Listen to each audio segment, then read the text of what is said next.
Louvo a Deus pelo privilégio de mais uma vez ser chamado, para poder trazer a palavra, trazer a mensagem. Eu sempre costumo dizer que é um privilégio, uma responsabilidade muito grande, A gente representar a Deus aqui, publicamente no culto, A gente representa a Deus, cada um individualmente, em suas vidas, mas trazer a palavra é uma grande responsabilidade para mim, um privilégio, Eu agradeço mais uma vez. Na última pregação eu falei, sobre as marcas de uma igreja verdadeira, foram 9 pontos, e hoje, para poder arredondar, vai ser os 10. Brincadeira, viu, pessoal? Porque é uma piada interna aqui entre alguns colegas que estavam apostando quantos pontos seriam hoje na pregação, certo? Não serão 9 e nem 10, tá?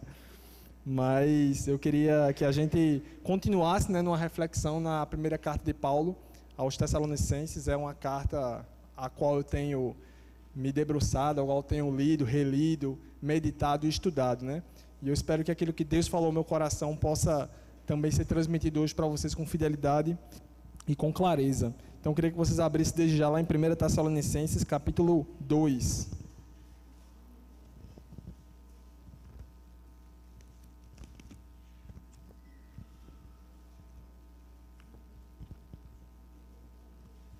Nós vamos ler dos versículos 1 até o 12. Porém, antes de lermos, gostaria de iniciar com um relato pessoal, de experiência.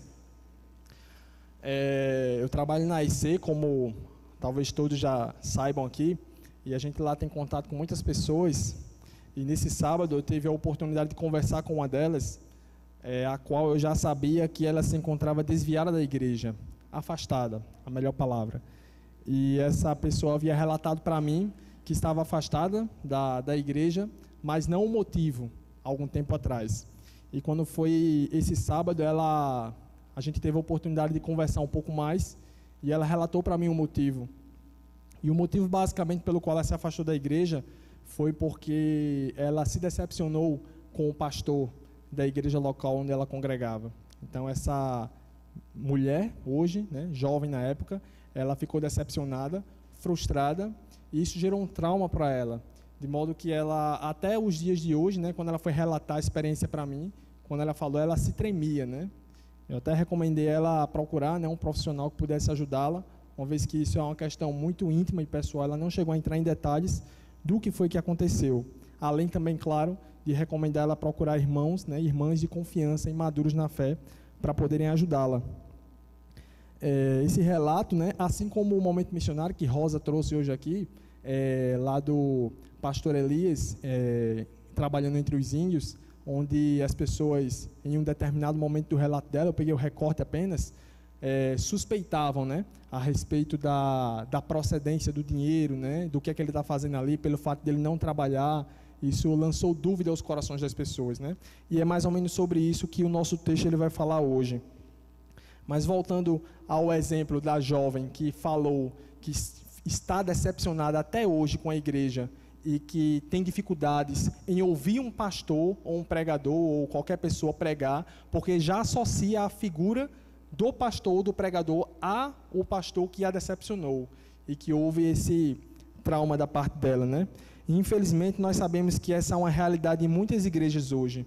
Nós sabemos que existem muitos pastores, infelizmente, que dão um mau testemunho do Evangelho, muitos escândalos, que a gente ouve, vez ou outra, estourando em alguma igreja. E eu sei que aqui na nossa igreja também nós temos várias pessoas que almejam o ministério. Eu sei que aqui dentre nós, inclusive houve o módulo, do livro de Juízes, e a gente pretende iniciar um curso de teologia, para preparar a nossa liderança. E eu sei que daqui já existem muitos líderes e também sairão futuros pastores e obreiros, para poder pregar a palavra, e pastorear o rebanho de Deus. E a grande pergunta que eu tenho para fazer para a gente é: será que nós vamos reproduzir essas práticas que têm sido vistas aí no mundo afora? Será que não apenas nós como líderes, mas você como cristão tem reproduzido o mau testemunho que a gente tem visto em muitas pessoas, infelizmente, e em muitos líderes? E eu sei que aqui também nessa noite, eu creio que existam alguma pessoa que já tenha se decepcionado com o seu pastor ou com a sua liderança? Eu sei que nem todos congregam aqui, ou até mesmo para os que congregam aqui, né? Então, nesse texto que a gente vai ler, a gente vai ver um relato de defesa do apóstolo Paulo quanto às acusações que ele sofria durante seu ministério em Tessalônica.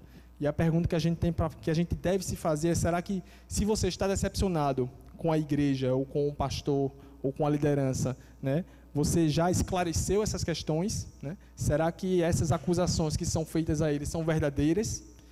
E além disso, será que, se são verdadeiras, você acredita que todos os pastores e líderes são assim, né? São algumas perguntas, né, que a gente vai tentar responder a partir da leitura desse texto daqui, onde ele vai descrever o ministério do apóstolo Paulo na cidade de Tessalônica, né? E ele vai apresentar uma defesa a respeito de algumas acusações que ele vinha sofrendo. Então, eu queria começar a leitura com vocês, como eu já disse, 1 Tessalonicenses, capítulo 2, a partir do versículo 1. A gente vai ler até o 12.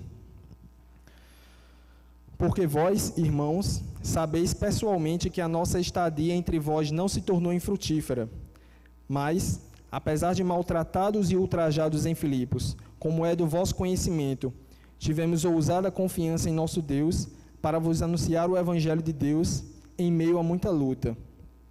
Pois a nossa exortação não procede de engano, nem de impureza, nem se baseia em dolo. Pelo contrário, visto que fomos aprovados por Deus, a ponto de nos confiar Ele o Evangelho, assim falamos, não para que agrademos a homens, e sim a Deus, que prova o nosso coração. A verdade é que nunca usamos de linguagem de bajulação, como sabeis, nem de intuitos gananciosos. Deus disto é testemunha. Também jamais andamos buscando glória de homens, nem de vós, nem de outros. Embora pudéssemos, como enviados de Cristo, exigir de vós a nossa manutenção, todavia nos tornamos carinhosos entre vós, qual ama que acaricia os próprios filhos. Assim, querendo-vos muito, estávamos prontos a oferecer-vos não somente o Evangelho de Deus, mas, igualmente, a própria vida. Por isso que vos tornaste muito amados de nós. Porque vos recordais, irmãos, do nosso labor e fadiga, e de como, noite e dia, labutando para não vivermos à custa de nenhum de vós, vos proclamamos o Evangelho de Deus. Vós e Deus sois testemunhas do modo porque piedosa, justa e irrepreensivelmente procedemos em relação a vós outros, que credes. E sabeis ainda de que maneira, como pai a seus filhos, a cada um de vós, exortamos, consolamos e admoestamos, para viverdes do modo digno de Deus, para viverdes por modo digno de Deus, que vos chama para o seu reino e glória. Vamos orar mais uma vez? Nosso Deus e Pai, obrigado pelo privilégio de poder trazer a Tua palavra, apesar de minhas limitações e de meus próprios pecados, Senhor. Eu não sou a pessoa mais adequada para poder trazer a Tua mensagem, mas pela Tua misericórdia o Senhor nos usa como instrumentos Teus para poder falar uns aos outros. E eu te peço, Deus, que a Tua palavra possa nos confrontar, se necessário, possa nos ensinar, possa nos consolar também, Senhor, e produzir os devidos frutos em nossas vidas, Senhor. Obrigado, e que o Senhor fale ao coração da igreja, assim como o Senhor já falou ao meu, Deus, que o Senhor me ajude a ter fidelidade para transmitir, Deus, de modo claro a Tua palavra. É o que eu te peço em nome de Jesus. Amém. Bom, então, esse texto eu gostaria de dividir com vocês basicamente em 2 pontos, tá? Já é uma evolução, 2 pontos.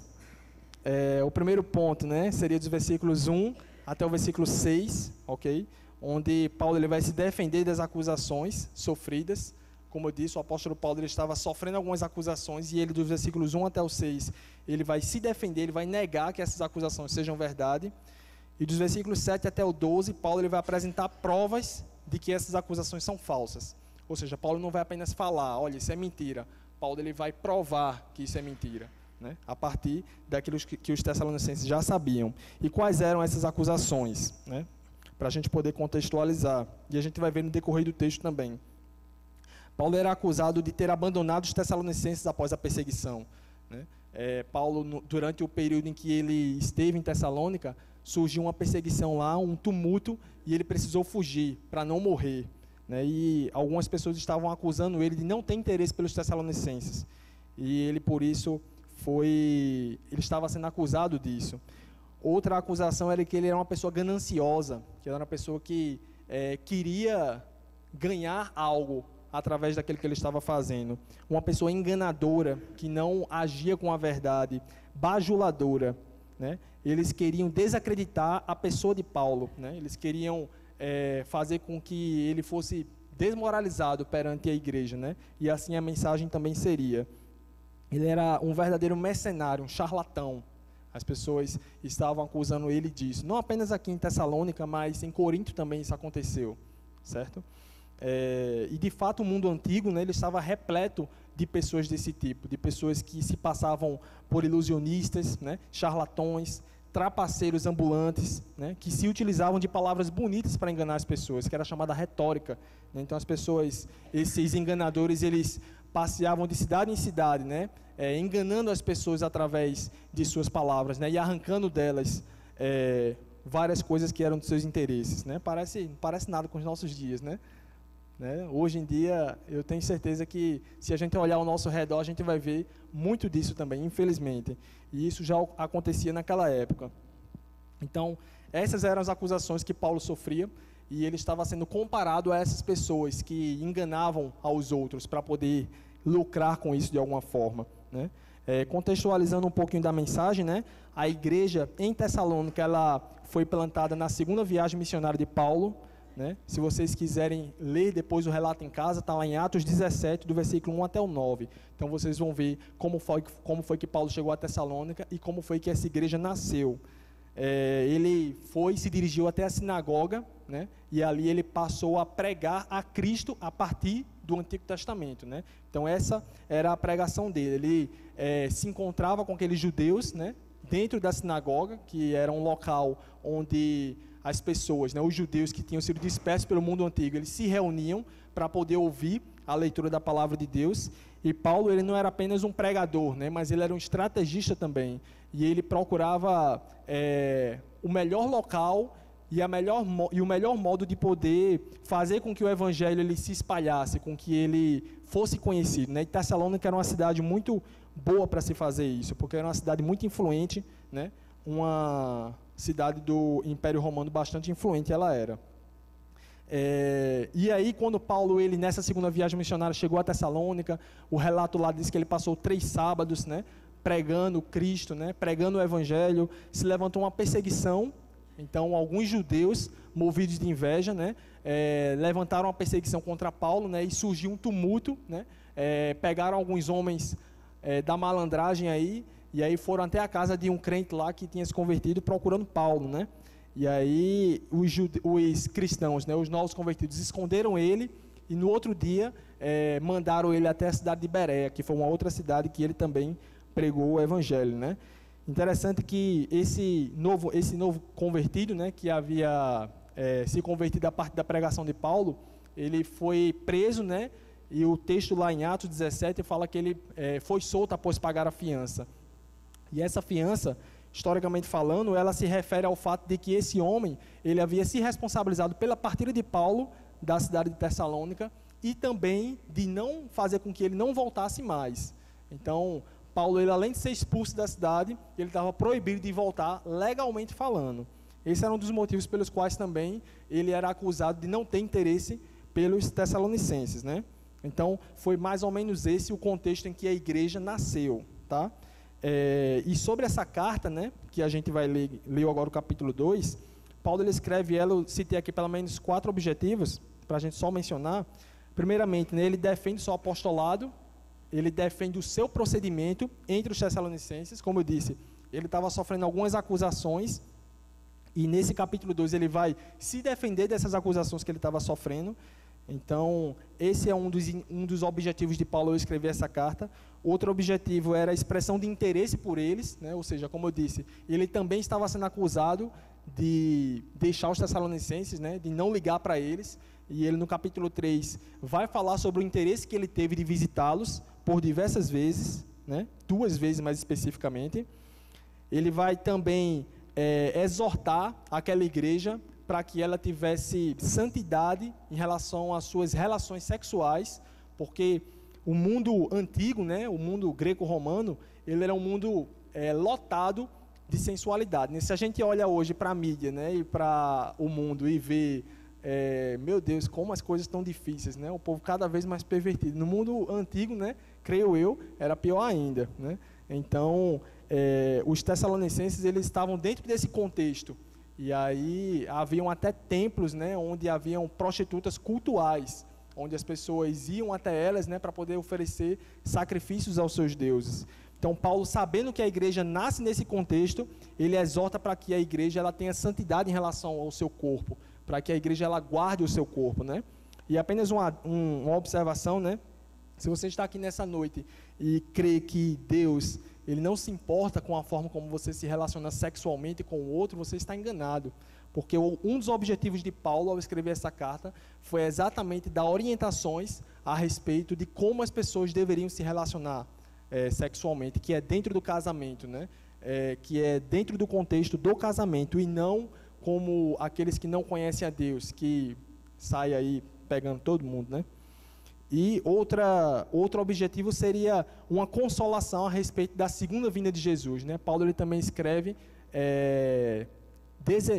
orientando a igreja, ensinando sobre como se daria a segunda volta de Jesus, uma vez que eles estavam preocupados sobre aqueles que morreram antes de Jesus voltar, né? Então eles diziam, essas pessoas que morreram, elas estão em desvantagem em relação àqueles que estão vivos, né?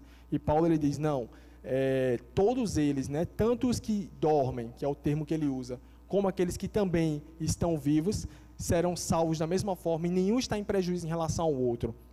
Então, basicamente são esses os objetivos do apóstolo Paulo ao escrever essa carta, tá?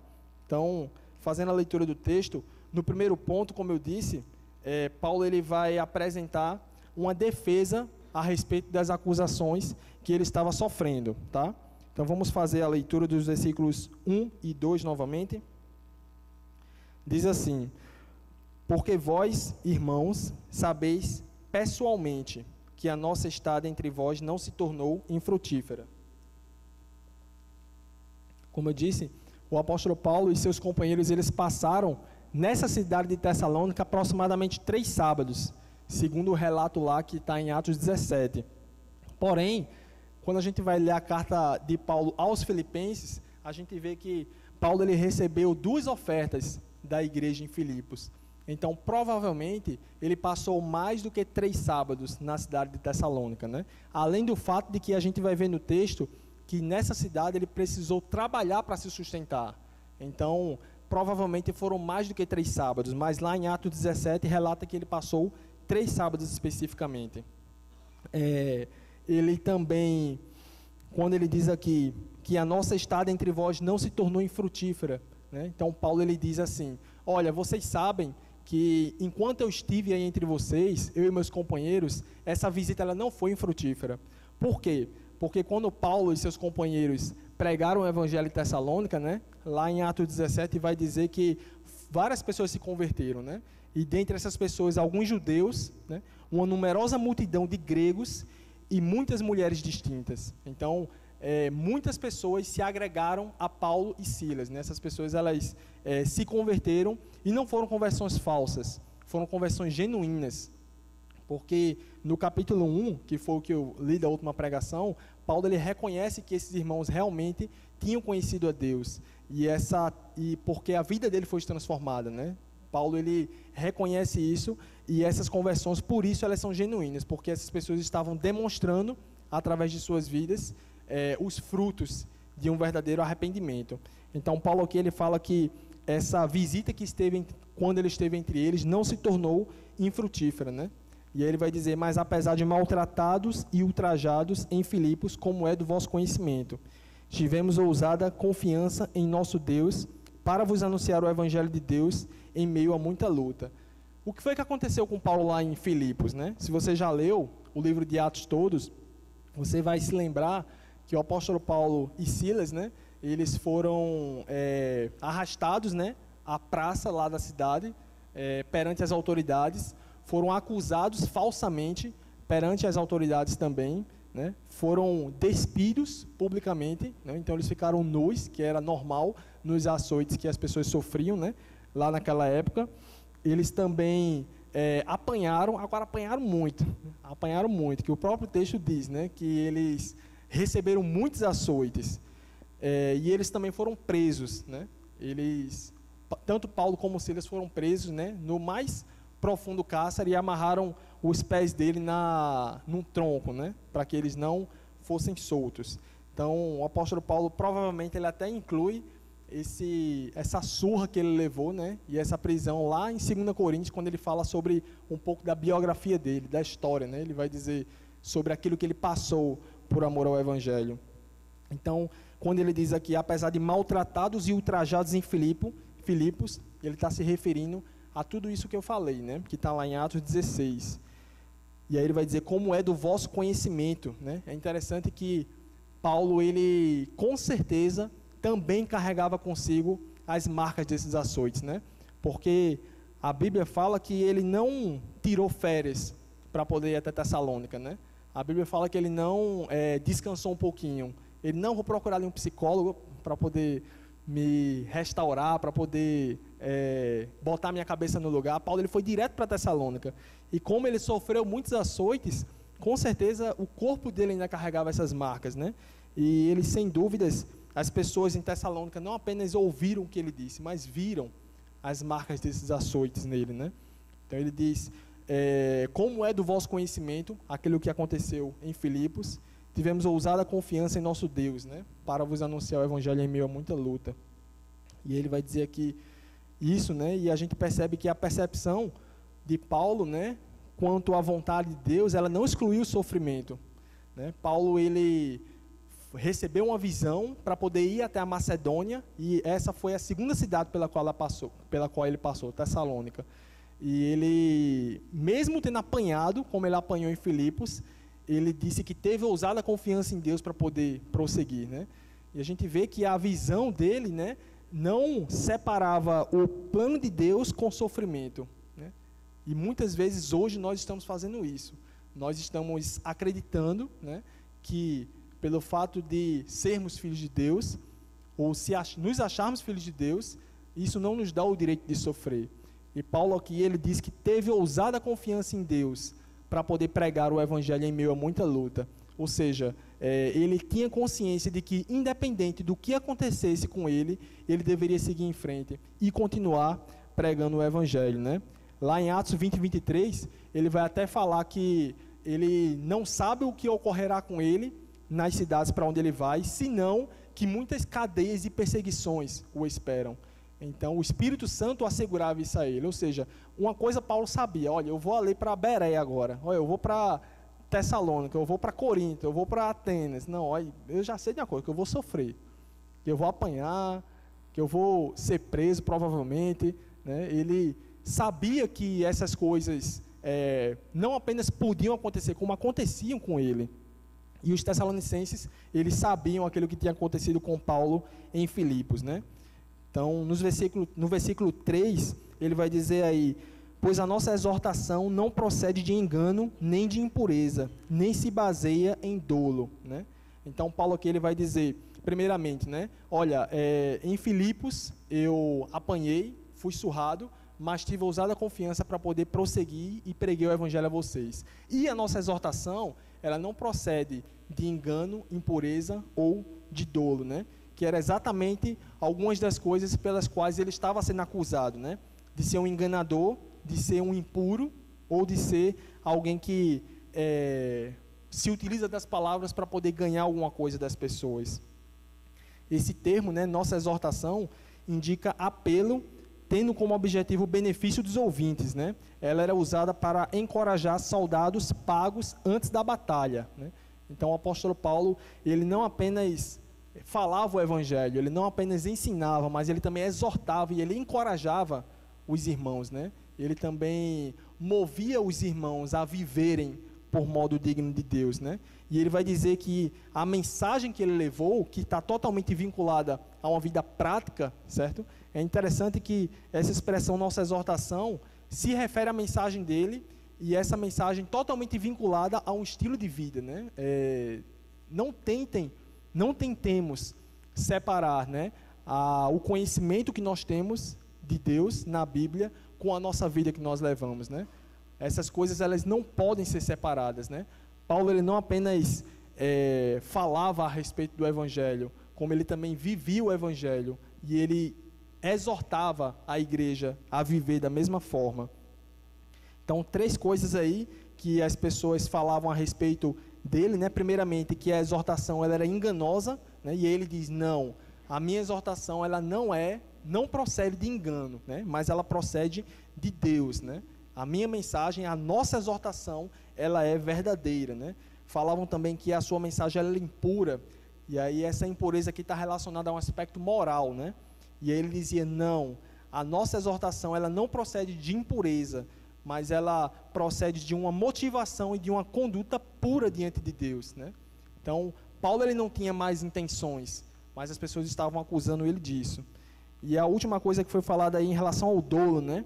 Essa expressão, ela significa colocar a isca no anzol. Eu não sou pescador, certo? Talvez tenha algum pescador aqui que já botou a isca no anzol, mas é a ideia de que essa pessoa, né, ela promete coisas para poder ganhar outras, né? Paulo, ele não prometia a salvação para as pessoas a fim de ganhar alguma coisa, né? Paulo, ele pregava, né, e ele se utilizava de uma mensagem pura e honesta, né? Ele não saía querendo pegar o peixe, né? Como o pescador faz, né? Ele realmente estava ali com a mensagem verdadeira, com a motivação correta, né? E com o método também correto diante de Deus.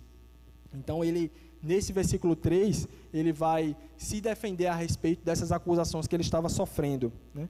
No versículo 4, ele vai dizer: pelo contrário, visto que fomos aprovados por Deus, a ponto de nos confiarem do Evangelho, assim falamos, não para que agrademos a homens, e sim a Deus, que prova o nosso coração, né? Então, Paulo, ele fala aqui sobre o fato de ter sido aprovado por Deus, né? É interessante que esse ter sido aprovado por Deus aqui, essa expressão, ela se refere, esse verbo, né? Ele não está num tempo passado apenas, né? Ou seja, Paulo diz: não, eu fui aprovado por Deus quando entrei no ministério, mas Paulo, ele diz, né? Eu fui aprovado por Deus e continuo sendo aprovado por Deus, né? E ele vai dizer mais para frente exatamente o fato de que Deus sonda o coração dele, né? Então, Paulo, ele não apenas foi aprovado a Deus, mas a prova de Deus em relação ao apóstolo Paulo, em relação ao seu caráter, né? Ela era contínua. E é assim nas nossas vidas também. Não era só na vida do apóstolo Paulo, não. Continua sendo nas nossas. A minha pergunta que eu tenho para fazer, né, para a gente, é: como é que você tem a consciência de que realmente você é cristão? Porque você tomou uma decisão há muito tempo atrás, né?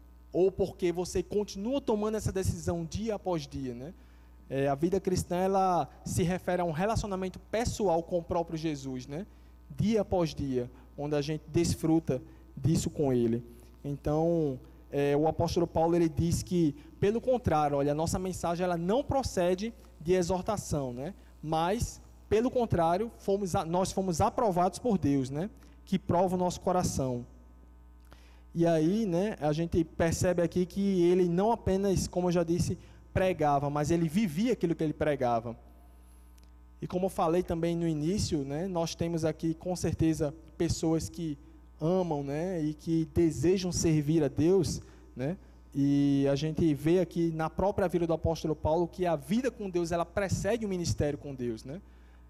Não pense que Deus, ele vai aprovar você, né, ou a igreja, ela vai aprovar você se você não tem uma vida com Deus, né? Para que a gente possa glorificar a Deus, né?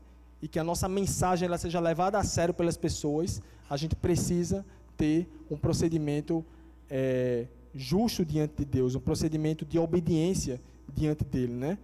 Mesmo após anos no ministério, como o apóstolo Paulo estava, Deus, ele continuava provando e aprovando, né, o coração dele, né?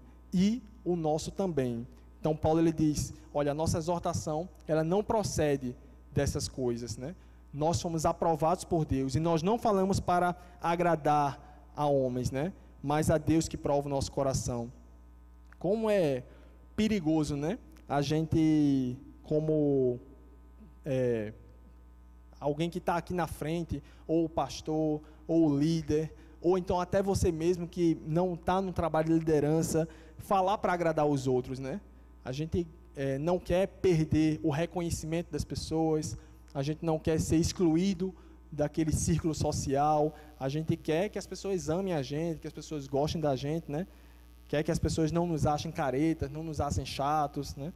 E isso é uma coisa que não deve estar presente em nosso coração. A gente precisa buscar agradar a Deus com as nossas vidas, né? Assim como o apóstolo Paulo fazia. Ele não estava ali para agradar a homens, mas sim ao próprio Deus que prova o coração dele, né?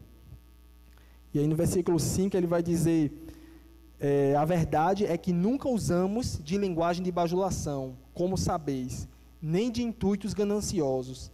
Deus disso é testemunha, né? Então essa expressão aqui, linguagem de bajulação, quem é que já conheceu algum bajulador na vida? Acho que todo mundo já deve ter conhecido algum bajulador, né? E o apóstolo Paulo estava sendo acusado exatamente disso, né? De ser um bajulador também. E aí ele diz, olha, vocês sabem, né, que eu nunca usei de linguagem de bajulação. Eu nunca bajulei vocês para conseguir nada, né? E essa palavra, né, ela significa uma adulação que pretende ganhar algo, né? Uma lisonja por motivos de lucro. É um engano mediante a eloquência, ou ao falar bonito para ganhar as pessoas, né? E Paulo, ele nunca tinha se utilizado desse tipo de linguagem, né? Nem Paulo e nem os seus companheiros, que ele vai dizer aqui no plural, né? Nós nunca utilizamos de linguagem de bajulação com vocês, né? Tem algumas pessoas que gostam de vir para a igreja para ouvir, né? Aquilo que querem ouvir, né? Ou gostam de ir para outras igrejas, não sei. Gostam de vir para as reuniões, né? Para poder ouvir a bênção, né? Para poder ouvir o pastor ou o líder, né? Decretar a bênção na sua vida, né? E Paulo, isso é linguagem de bajulação, né? Isso é você falar aquilo que a pessoa quer ouvir, né? Fazer cócegas no ouvido para ganhar alguma coisa, né? Mas a igreja não é lugar disso. A igreja não é lugar da gente ouvir aquilo que a gente quer ouvir, mas ouvir aquilo que Deus quer que a gente ouça, né? Então Paulo, ele nunca se utilizou desse tipo de linguagem. E ele vai dizer, Deus disso é testemunha, né? Então Paulo, ele evoca, né, o próprio Deus como sendo a sua testemunha, né? Ou seja, era algo verdadeiro, a gente pode atestar. Que se tem uma coisa que a gente tem que tomar cuidado, é quando a gente chama a Deus como nossa testemunha, né? Então Deus, ele prova os nossos corações, e ele sabe exatamente o que se passa no seu coração e no meu coração, né? Você pode mentir para as pessoas, eu posso mentir para as pessoas, mas para Deus a gente não pode mentir. E o apóstolo Paulo, ele diz, olha, eu nunca usei de linguagem de bajulação, Deus disso é testemunha. E no 6 ele vai falar, também jamais andamos buscando glória de homens, nem de vós e nem de outros, né? A sua valorização, ela dependia da aprovação de Deus, né? E não dos homens. A sua realização, ela dependia disso. Como eu queria viver dessa forma? Como eu queria viver como o apóstolo Paulo disse aqui, que a minha realização, ela dependesse da glória de Deus, né? De que eu agradasse a Deus, mas infelizmente isso não é verdade. Muitas vezes a gente busca a aprovação das pessoas. Quando a gente vai fazer alguma coisa, quando a gente fala alguma coisa, a gente busca isso. E o apóstolo Paulo, ele diz aqui, olha, eu e meus companheiros, a gente jamais andou buscando glória de ninguém, nem reconhecimento e nem elogio, né? Deus disso é testemunha. Ele diz no versículo anterior, mas aqui ele fala que ele não andava atrás disso, né? Ele não buscava a atenção para si. Então, esses são os 6 primeiros versículos. Resumindo, tá? Como eu disse, o apóstolo Paulo, ele vai elaborar uma defesa, negando pelo qual aquilo que ele foi acusado. E ele vai dizer, olha, nós não somos mercenários, tá? Porque se a gente fosse, a primeira coisa que a gente ia fazer, quando a gente levasse aquela surra em Filipos, era correr, né? Quem é o cara que vai querer ganhar alguma coisa, apanha e vai querer continuar atrás daquilo que, atrás de algum lucro, né? Paulo não ganhou lucro nenhum em Filipos, né? Nem em Tessalônica e nem em lugar nenhum, né? Então ele diz, olha, nós não somos mercenários, né? porque se fôssemos, a gente já teria deixado o ministério lá em Filipos. E ele vai dizer também que nós não somos enganadores, nós trazemos a mensagem de Deus. A nossa mensagem, ela não vem de nós mesmos, ela vem de Deus. Nós não somos impuros, né? Nós temos uma vida reta diante de Deus, nós não somos bajuladores, a gente não quer nada de vocês. Nós somos aprovados por Deus e nós falamos para agradá-lo, né? E aí dos versículos 7 até o 12, né, como eu disse, ele vai apresentar algumas provas dessas coisas que ele está falando, né? Não, tá certo, Paulo, você está dizendo aí que você não é um enganador, não é um bajulador, não é isso, não é aquilo, mas como é que você prova isso? E ele vai falar dos versículos 7 até o 12, né? No 7 ele vai dizer: embora pudéssemos, como enviados de Cristo, exigir de vós a nossa manutenção, todavia nos tornamos carinhosos entre vós, qual ama que acaricia os próprios filhos. O 8 também. Assim, querendo-vos muito, estávamos prontos a oferecer-vos não somente o Evangelho de Deus, mas igualmente a própria vida. Por isso que vos tornaste muito amados de nós. Paulo e seus companheiros, eles tinham todo o direito de exigir a manutenção deles, né? As Escrituras, né, a Bíblia, ela fala que aquele que vive da obra de Deus também deve comer da obra de Deus. E Paulo, ele diz aqui, olha, embora a gente, como enviados de Cristo, pudesse exigir isso de vocês, né, a gente não fez isso, né? Mas ele não fez isso, não é porque é errado, né? Não é porque é errado o pastor ser sustentado, como ele era sustentado também, como muitos pastores são sustentados, né? Mas ele abriu mão disso. E aí ele vai dizer, nós nos tornamos como a mãe, né? Como a ama, mais especificamente aí no versículo, que acaricia os próprios filhos, né? Então, essa expressão ama, né? Ela, no mundo antigo, significava alguém que alimenta, uma babá, uma enfermeira, né? E não era apenas uma relação impessoal que essa babá ela tinha com o filho ou com a família, mas era alguém de confiança, né? Mas essa expressão aqui que Paulo está falando, ele não está falando da ama que cuida do filho dos outros, mas é da ama que cuida dos seus próprios filhos, né? Então, Paulo aqui, ele está comparando o seu relacionamento com os tessalonicenses como de uma mãe para um filho, né? Quem aqui é mãe sabe, né? O amor que tem pelos seus filhos, o amor que tem pelas suas filhas, né? Aquilo que é capaz de fazer pelos seus filhos, ou aquilo que já fez pelos seus filhos, né? E eu queria ler um trecho aqui, que está no comentário de Hernandes Dias Lopes, sobre as cartas de Paulo aos Tessalonicenses, e ele vai falar um pouco sobre essa relação de Paulo com a igreja. É um trecho breve. Ele vai dizer: como a mãe, Paulo cuidou dos seus filhos espirituais com ternura. Paulo tratou os crentes de Tessalônica carinhosamente, como a ama que acaricia seus filhos. A ênfase do mordomo é fidelidade, a ênfase da mãe é gentileza e ternura. Como um apóstolo, ele tinha autoridade, mas sempre a exerceu com amor. Paulo era igual a uma mãe afetuosa cuidando de um bebê. Ele demonstrou pelos seus filhos na fé amor intenso, cuidado constante, dedicação sem reservas, assim como uma mãe, paciência triunfadora, provisão diária, afeto explícito, proteção vigilante e disciplina amorosa. Muitos obreiros lideram o povo de Deus hoje com truculência e com rigor despótico. São ditadores implacáveis e não pastores amorosos, né? Só até aqui. Então, Paulo, ele, apesar de ser apóstolo de Cristo, né, de ter autoridade, mas ele exercia essa autoridade como uma mãe que cuida de seus filhos. Ele exercia essa autoridade com ternura, né? E é uma palavra para nós como líderes hoje, né? Como é que a gente tem liderado os nossos grupos? Como é que a gente tem liderado as nossas ovelhas, aqueles que estão debaixo da nossa autoridade como líderes, né? Será que a gente tem agido como ditadores? A gente só tem descido o sarrafo, né, como se diz? A gente só tem brigado, só tem cobrado, a gente só tem exigido as coisas, ou a gente tem realmente cuidado como uma mãe cuida dos seus filhos? A gente pode perguntar para o nosso grupo, né, para saber o que é que elas acham da gente, o que é que essas pessoas acham da gente. Paulo aqui, ele fala, né, que a sua relação com os Tessalonicenses era como de uma mãe que cuida de seus filhos, né? Ele se utiliza dessa figura. E ele vai dizer também, né, que assim, querendo-vos muito, estávamos prontos a oferecermos não somente o Evangelho de Deus, como igualmente a própria vida, né? Paulo, ele não estava apenas disposto a ir a Tessalônica pregar o Evangelho, mas ele estava disposto a dar a própria vida também, se para isso fosse necessário, né? Então, essa vida ela poderia ser tirada, né? Ou seja, ele poderia ser morto, como de fato foi, não em Tessalônica, mas em outro local, e ela também poderia ser sacrificada diariamente, né? E aí ele vai falar sobre isso nos versículos seguintes, né?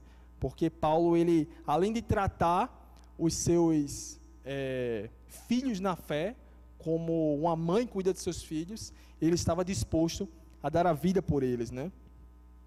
E no versículo 9 ele vai falar um pouco sobre como ele deu essa vida pelos Tessalonicenses, né? Ele vai dizer: porque vos recordais, irmãos, do nosso labor e fadiga, e de como noite e dia, labutando para não vivermos à custa de nenhum de vós, vos proclamamos o Evangelho de Deus, né? Então, eis aqui a primeira evidência que o apóstolo Paulo apresenta contra aquelas acusações contra ele. Ele diz: olha, vocês estão dizendo que eu sou ganancioso, que eu sou um bajulador, que eu sou isso, que eu sou aquilo, mas olha, vocês sabem que enquanto eu estive aí entre vocês, eu trabalhei para o meu sustento.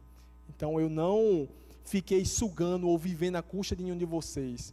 Eu não fui pesado a nenhum de vocês. Eu trabalhei e me cansei arduamente para poder ganhar, para poder me sustentar, né? Então essa era a primeira evidência, que os tessalonicenses sabiam.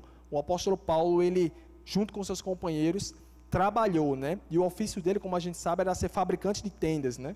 Então, ele trabalhou para poder se sustentar e não ser pesado para ninguém. E aí, lá em 2 Tessalonicenses, capítulo 3, né, do 6 ao 13, eu não quero que vocês abram, ele fala sobre um pouco dessa motivação pela qual ele trabalhou, que foi exatamente para dar o exemplo aos Tessalonicenses, né? Nessa igreja, eu não mencionei, mas alguns irmãos estavam deixando de trabalhar para poder esperar a volta de Jesus. Imagina se todo mundo fosse fazer isso hoje. Gente, isso é um caos, né? A cidade, né? A igreja, né? Mas naquela época, muitos estavam fazendo isso, né? E Paulo, ele decidiu trabalhar para poder as pessoas verem nele o exemplo, né? E ele, em 2 Tessalonicenses, vai até repreender as pessoas por isso, dizendo: olha, se vocês não trabalharem, vocês não vão comer. E Paulo, ele trabalhou exatamente para que as pessoas, vendo nele esse modelo, pudessem também trabalhar e comer daquilo que é comer do seu, né? Do seu bolso, como se diz. E uma pergunta, né, que a gente pode fazer a partir dessa atitude do apóstolo Paulo é, como eu já disse, né, essa mensagem ela fala sobre a defesa do apóstolo Paulo contra as acusações que ele estava sofrendo. E sem dúvidas, uma das aplicações que a gente pode ter, né, é em relação àquelas pessoas que querem servir a Deus em tempo integral. E eu sei que aqui a gente tem alguns que querem fazer isso, né? E a pergunta é: qual é a sua motivação para entrar no ministério? Qual é a sua motivação para poder servir a Deus em tempo integral? Qual é a minha motivação para a gente poder servir a Deus em tempo integral? Se você ganhar um salário pouco, um salário baixo, você continua, você vai até o fim, você ingressa no ministério. A gente vê que o apóstolo Paulo, ele não estava preocupado com o salário dele, ele estava preocupado com as vidas, estava preocupado em pastorear aquelas vidas, né? E é uma coisa que a gente precisa refletir, né? Qual é a minha motivação para entrar no ministério?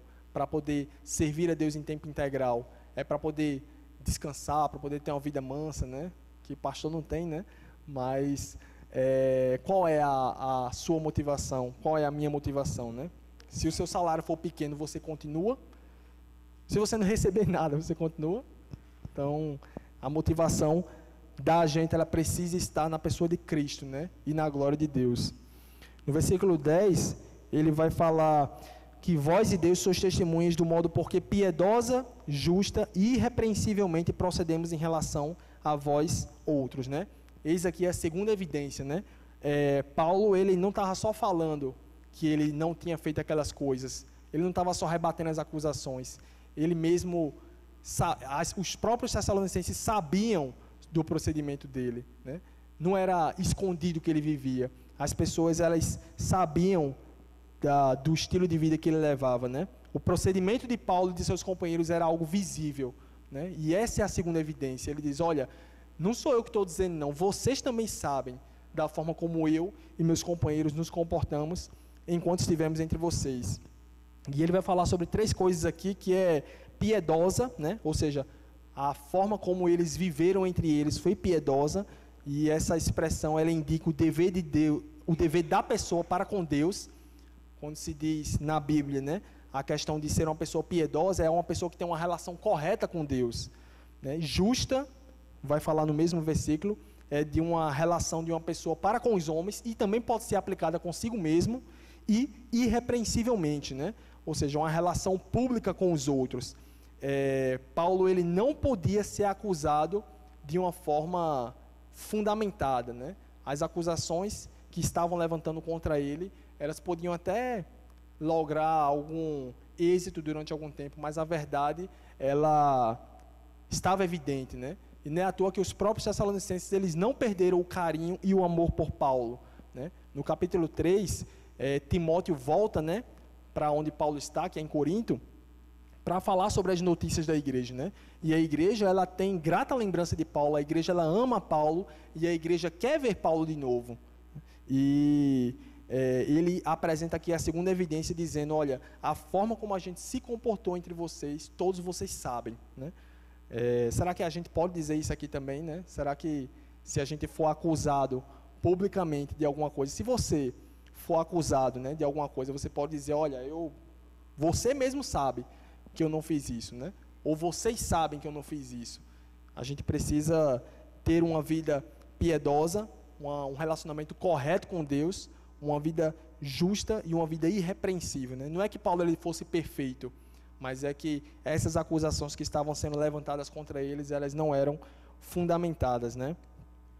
E finalmente, nos versículos 11 ao 12, ele vai dizer, e sabeis ainda de que maneira, como pai a seus filhos, a cada um de vós exortamos, consolamos e admoestamos, para viverdes no modo digno de Deus, que vos chama para o seu reino e glória, né? Então, Paulo aqui, ele apresenta a quarta evidência, que é exatamente essa relação que ele tinha individualmente com os crentes, né, de Tessalônica. Paulo, ele não apenas ensinava publicamente, ele ensinava individualmente também, né, de um para com o outro. Então, ele fazia todas essas coisas no olho a olho, na face a face, né?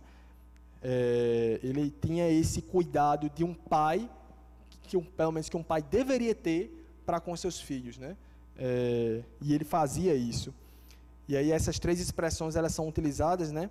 Que é exortar, né? Nós exortamos vocês, nós consolamos vocês e nós admoestamos vocês.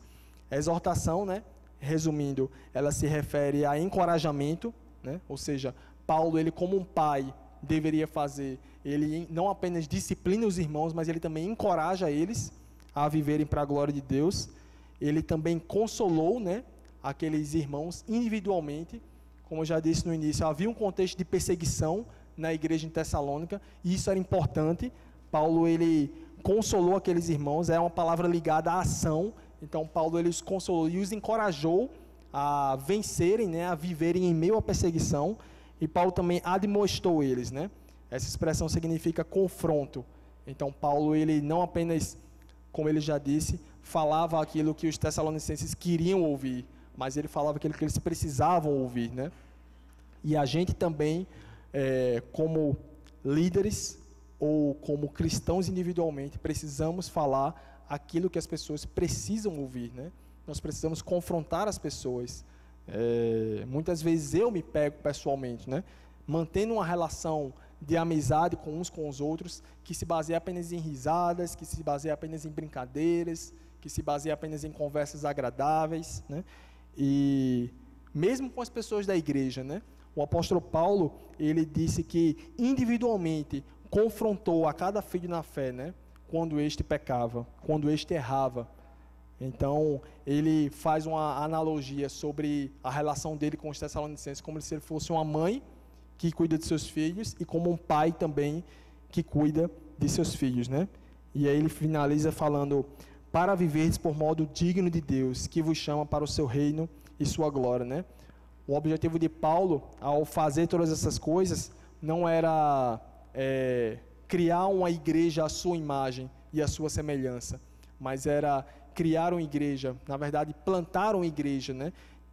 Em que as pessoas pudessem viver para a glória de Deus, para que as pessoas elas vivessem de modo digno de Deus, né? E essa expressão digno, né? Ela dá a ideia de balança, onde a nossa vida ela deve equilibrar-se com a de Cristo, onde a gente deve se tornar semelhante a Cristo. Você sabia que o propósito de Deus para a sua vida, se você é um cristão, é moldá-lo à imagem do seu Salvador, de Jesus Cristo? E era isso que Paulo ele queria fazer, né? Que esses tessalonicenses vivessem por modo digno de Deus, né? E ele queria levá-los à maturidade espiritual. Concluindo, né? Algumas aplicações que a gente pode trazer a partir desse texto. Primeiramente, né? A vida do líder, do pastor, do missionário, ela não deve apenas ser íntegra, ela deve parecer íntegra. Você precisa ter uma vida íntegra diante de Deus. Eu preciso ter uma vida íntegra diante de Deus. E não é apenas o pastor, claro, ou o líder, mas todos nós. Porque todos, de uma forma ou de outra, representamos a Deus. Se você confessa a fé em Jesus Cristo, se você se diz um cristão, você precisa viver de tal modo. Nós precisamos viver de tal modo. E não é aquele negócio de, eu não ligo para o que a pessoa pensa de mim. Eu não estou nem aí. Né? Um cristão verdadeiro, ele se preocupa sim com o que as pessoas pensam dele. Sim, não venha com essa de dizer, é o meu relacionamento com Deus, é só eu e Deus, ninguém mais sabe. Não, você precisa se preocupar sim, porque você representa ao Senhor Jesus Cristo. Eu represento ao Senhor Jesus Cristo. E a gente precisa, assim como Paulo, não apenas sermos íntegros, mas parecermos também. Né? As pessoas precisam ver isso em nossas vidas.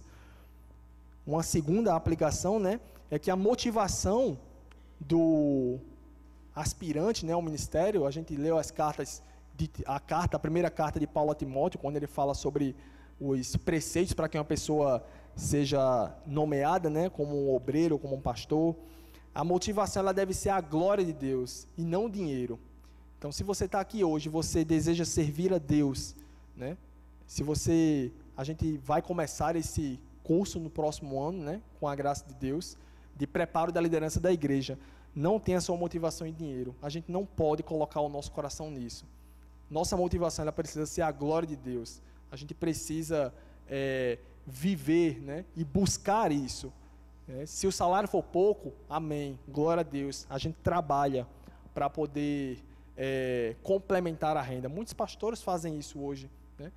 É o ministério bivocacional, se eu não me engano, onde um pastor ou um obreiro, ele trabalha na obra de Deus e no secular também, né? Claro que o ideal, julgo eu, que seja um sustento integral, né? Mas se isso não ocorrer, não deve ser a nossa motivação deixar de lado o ministério por causa disso, porque Paulo não deixou. A terceira aplicação, né, é que o líder ele deve se defender publicamente quando for preciso, né? Paulo ele falou várias vezes aqui na carta dele, vocês sabem, vocês sabem, vocês sabem e vocês sabem. Ou seja, Paulo sabia que os tessalonicenses sabiam tudo o que ele ia falar aqui, mas ele mesmo assim se defendeu, né? Ou seja, a gente precisa aprender, né, a reconciliar-se com as pessoas. A gente precisa aprender a esclarecer as coisas, né? A gente não deve apenas dizer, fulano sabe, né? O que eu fiz. A minha vida eu já mostrei para ele, eu não preciso esclarecer nada. Não, se você está sendo acusado de alguma coisa, ou se você está sendo injuriado, vá lá e esclareça, não é só para o líder não, para você também, né? Procure esclarecer, na medida do possível, aquilo que as pessoas falam sobre você, né? Então, a gente não deve deixar que falem aquilo que querem. Paulo, ele se defendeu aqui, né? Por que Paulo se defendeu? Não era por causa da própria honra dele, mas é porque, desacreditando a pessoa dele, a própria mensagem seria comprometida, né? E a gente representa ao Senhor Jesus. Então, a gente precisa zelar pela nossa imagem para as pessoas aí fora. Uma quarta, né, aplicação seria a atenção aos mercenários, né? Como eu já falei no início, na introdução, realmente existem pessoas que estão na obra por dinheiro. Existem pessoas que pregam, que vendem a fé, né? Que comercializam a fé, que fazem do púlpito um balcão de produtos, né? Então, cuidado com essas pessoas. Você que assiste, né? Ou então visita alguma outra igreja, cuidado. Fique atento, porque essas pessoas, elas não estão alimentando você com a palavra de Deus. Elas estão enganando você, se você é um desses que participa dessas igrejas. Uma coisa também, quanto a isso aqui eu já falei, né? Mas também, se existe algum mal entendido, como havia aqui, que o apóstolo Paulo quis esclarecer entre você e a sua liderança, ou entre você e o seu pastor, esclareça, né? Porque Paulo, ele soube aqui do que ele estava sendo acusado, né? Então ele pôde dizer, eu vou me defender agora. Mas às vezes o líder ou o pastor nem sabe do que está sendo acusado, né? Então, se você tem alguma coisa contra o seu líder ou contra o seu pastor, chega até ele, converse com ele, né? Esclareça as questões, porque uma igreja onde a liderança, né, e onde os membros vivem em harmonia, é uma igreja saudável. Então, esclareça as questões, né? Busque restaurar também os relacionamentos que foram quebrados por causa de erros nossos, por causa de erros da liderança da igreja. Não deixe com que isso afaste você da igreja, né? Mas permaneça firme na presença de Deus. E por último, né, se o seu líder ou o seu pastor, ele é íntegro, assim como o apóstolo Paulo demonstrava ser aqui, ame ele, honre ele e ore por ele, né? Não é por nosso ser, mas é pelo trabalho que tanto o pastor como a liderança da igreja efetua, né? E eu queria finalizar só com o texto lá em 1 Tessalonicenses mesmo, capítulo 5, dos versículos 12 ao 13.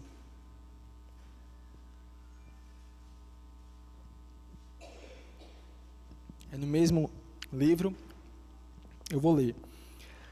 Agora vos rogamos, irmãos, que acateis com apreço os que trabalham entre vós e os que vos presidem no Senhor e vos admoestam, e que os tenhais com amor em máxima consideração, por causa do trabalho que realizam.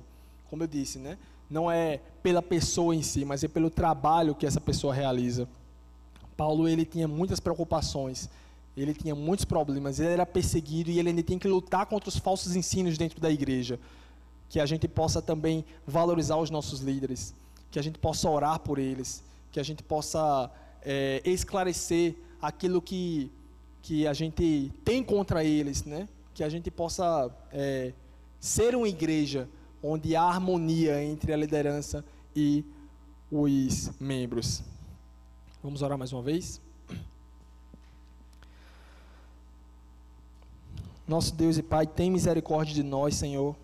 Tem misericórdia de nós, porque sabemos que o nosso procedimento, muitas vezes, não tem sido exemplar como o do apóstolo Paulo. E a gente precisa, Deus, a gente quer viver para a Tua glória. Não apenas se utilizar de palavras bonitas, Senhor, mas viver de tal modo também, meu Deus. Então, abençoa aqueles que aqui, hoje, também almejam o ministério, Senhor. Que esta mensagem, ela possa ficar guardada nos nossos corações, meu Deus. Que relacionamentos aqui na nossa igreja sejam restaurados, meu Senhor. Que se existem problemas entre a liderança e a igreja, que eles possam ser resolvidos, que eles possam ser esclarecidos para a Tua glória, meu Deus, para que o Teu nome seja glorificado, meu Senhor.